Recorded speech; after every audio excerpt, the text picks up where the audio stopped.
ರಾಜಕೀಯವಾಗಿ DKC versus HDK ನಡೀತಾನೆ ಇದೆ. ಇದೀಗ ನಾನು ಕರೆದ್ರೆ ಬರಲ್ಲ, ಅವ್ರು ಕರೆದ್ರೆ ನಾನು ಹೋಗ್ಬೇಕಾ ಅಂತ ಕುಮಾರಸ್ವಾಮಿಗೆ ಸಿಎಂ ಡಿಕೆಶಿ ಟಕ್ಕರ್ ಅನ್ನ ಕೊಟ್ಟಿದ್ದಾರೆ.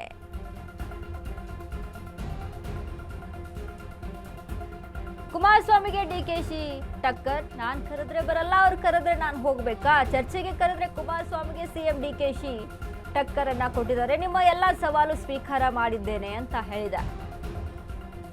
ಈ ಹಿಂದೆಯೇ ಚರ್ಚೆ ಮಾಡೋಣ ಅಂತಾಗ ಬರಲಿಲ್ಲ. ಈಗ ಏನು ಚರ್ಚೆ ಮಾಡೋದು? ಈಗ ಚರ್ಚೆ ಅವಶ್ಯಕತೆ ಇಲ್ಲ. ನೀವು ಆ ಕ್ಷೇತ್ರ ಬಿಟ್ಟಿದ್ದು ಆಯ್ತು, ನಿಮಗೂ ಅಲ್ಲಿಗೂ ಸಂಬಂಧವಿಲ್ಲ. ಮಾಡೋಕೆ ಅವಕಾಶ ಇದ್ದಾಗ ಮಾಡಬೇಕಿತ್ತು, ನಿಮ್ಮ ಕೈಯಲ್ಲಿ ಆಗಲಿಲ್ಲ. ನನಗೆ ಅವಕಾಶ ಇದೆ, ನಾವೇನು ಒಳ್ಳೇದು ಮಾಡಬೇಕೋ ಮಾಡ್ತೇವೆ. ಕೇಂದ್ರ ಸಚಿವ ಕುಮಾರಸ್ವಾಮಿಗೆ ಡಿಕೆ ಶಿವಕುಮಾರ್ ಟಕ್ಕರ್ ಅನ್ನ ಕೊಟ್ಟಿದ್ದಾರೆ.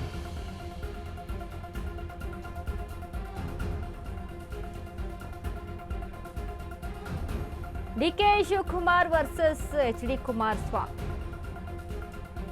ಬಿಡದಿ ಟೌನ್ಶಿಪ್ ವಿಚಾರಕ್ಕೆ ಸಂಬಂಧಪಟ್ಟಂತೆ ಆದಂತ ಹಗ್ಗ ಜಗ್ಗಾಟಗಳು, ಆಸ್ತಿ ವಿಚಾರಕ್ಕೆ, ಬಿಡದಿ ಟೌನ್ಶಿಪ್ ಇಂದ ರೈತರ ಜಮೀನ ವಿಚಾರದಿಂದ ತಮ್ಮ ವೈಯಕ್ತಿಕ ಆಸ್ತಿ ವಿಚಾರಕ್ಕೆ ಗಲಾಟೆಗಳು ಶುರುವಾಗಿತ್ತು. ಅಂತ ಸಂದರ್ಭದಲ್ಲಿ ನಾನು ಕರೆದಿದ್ದೆ ನಿಮ್ಮನ್ನ ಚರ್ಚೆಗೆ ಅಂತ, ಆಗ ನೀವು ಬರಲಿಲ್ಲ. ಈಗ ನಾವ್ಯಾಕೆ ಬರಬೇಕು? ಆಸ್ತಿ ವಿಚಾರದಲ್ಲಿ ಚರ್ಚೆ ನಡೆದಿತ್ತಲ್ವಾ, ಬನ್ನಿ ನಿಮ್ಮ ಆಸ್ತಿ ತೆಗೆದುಕೊಂಡು ಬನ್ನಿ, ನನ್ನ ಆಸ್ತಿನ ತೆಗೆದುಕೊಂಡು ಬರ್ತೀನಿ, ಚರ್ಚೆ ಮಾಡೋಣ ಅಂತ ಹೇಳಿದ್ದೆ. ಈಗ ಅವ್ರು ಕರೀತಾರೆ ಅಂತ ನಾವು ಹೋಗ್ಬೇಕಾ ಅನ್ನುವಂಥ ನಿಟ್ಟಿನಲ್ಲಿ ಕನ್ವರ್ಜೇಷನ್ ಅನ್ನ ನಡೆಸಿದ್ದಾರೆ.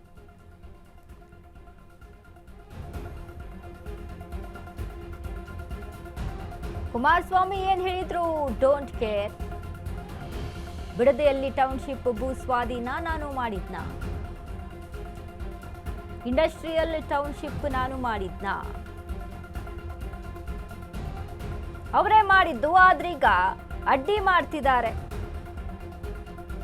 ರಾಮನಗರ, ಮಾಗಡಿ, ಕನಕಪುರ ತಾಲೂಕಿಗೆ ಅನುಕೂಲ ಆಗುತ್ತೆ. ಏರ್ಪೋರ್ಟ್ ಬಂದಿದ್ದಕ್ಕೆ ದೊಡ್ಡಬಳ್ಳಾಪುರಕ್ಕೂ ಲಾಭ ಆಗಿಲ್ವಾ? ಚಿಕ್ಕಬಳ್ಳಾಪುರ, ಹೊಸಕೋಟೆಗೆ ಅನುಕೂಲ ಆಗಿಲ್ವಾ? ಕುಮಾರಸ್ವಾಮಿ ಮಾತಿಗೆ ಡೋಂಟ್ ಕೇರ್ ಎಂದ ಡಿಕೆ ಶಿವಕುಮಾರ್.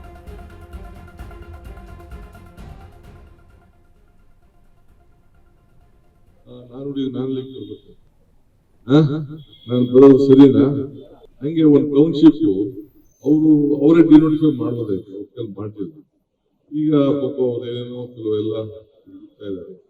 ಇಲ್ಲಿ ನಾನು ಕರೆದ್ರೆ ಇಲ್ಲಿ ಕೆಲಸ ಇಲ್ಲ. ನಾನು ಬರ್ಬೇಕು. ನಾನು ಬರೋದು ಸರಿನಾ?